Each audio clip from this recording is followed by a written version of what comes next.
ആഘോഷങ്ങളിൽ ഇന്ന് ഒഴിച്ചുകൂടാൻ പറ്റാത്ത ഒന്നാണ് മദ്യം. എന്നാൽ അമിത മദ്യപാനം അടുത്ത ദിവസത്തെ കടുത്ത ഹാങ്ങോവറിന് കാരണമാകുന്നു. എന്നാൽ ഈ പറയുന്ന കാര്യങ്ങൾ ചെയ്താൽ നിങ്ങളുടെ ഹാങ്ങോവർ പറക്കും. അത് ഏതൊക്കെ ആണെന്ന് നോക്കാം. 1. രാവിലെ എഴുന്നേറ്റ ഉടനെ നന്നായി വെള്ളം കുടിക്കുക. ഇത് നിർജ്ജലീകരണം മാറ്റി നിങ്ങളെ എനർജറ്റിക് ആക്കും. 2. തണ്ണിമത്തൻ കഴിക്കാം. ഹാങ്ങോവറിന് കടുത്ത തലവേദന പതിവാണ്. അത് ഇല്ലാതാക്കാൻ തണ്ണിമത്തൻ കഴിക്കാം. 3. തേങ്ങാ വെള്ളം കുടിക്കാം. ഹാങ്ങോവറിനുള്ള വളരെ നല്ല പ്രതിവിധിയാണ് തേങ്ങാവെള്ളം കുടിക്കുന്നത്. 4. വെളുത്തുള്ളി. ഒരല്ലി വെളുത്തുള്ളി വെറും വയറ്റിൽ കഴിക്കുക. ഇതിലടങ്ങിയിരിക്കുന്ന സൾഫർ കരൾ ശുദ്ധമാക്കും. ശരീരത്തിൽ നിന്ന് വിഷപദാർത്ഥങ്ങളെ നീക്കം ചെയ്യുകയും ഹാങ്ങോവർ കുറയ്ക്കുകയും ചെയ്യുന്നു. 5. മഞ്ഞൾ വെള്ളം.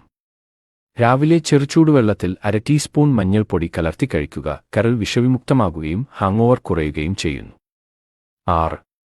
നെല്ലിക്കാപ്പൊടി. രാവിലെ 1 ടീസ്പൂൺ നെല്ലിക്കാപ്പൊടി 1 ഗ്ലാസ് ഇളം ചൂടുവെള്ളത്തിൽ കലർത്തി കുടിക്കുക.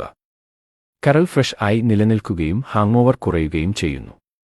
ഹാങ്ങോവർ മാറാനുള്ള ഈ സൂത്രങ്ങൾ നിങ്ങളുടെ മദ്യപാനികളായ സുഹൃത്തുക്കൾക്ക് ഷെയർ ചെയ്തു കൊടുക്കാനും നിങ്ങളുടെ അമിത മദ്യപാനിയായ സുഹൃത്തിനെ മെൻഷൻ ചെയ്യാനും മറക്കരുത്.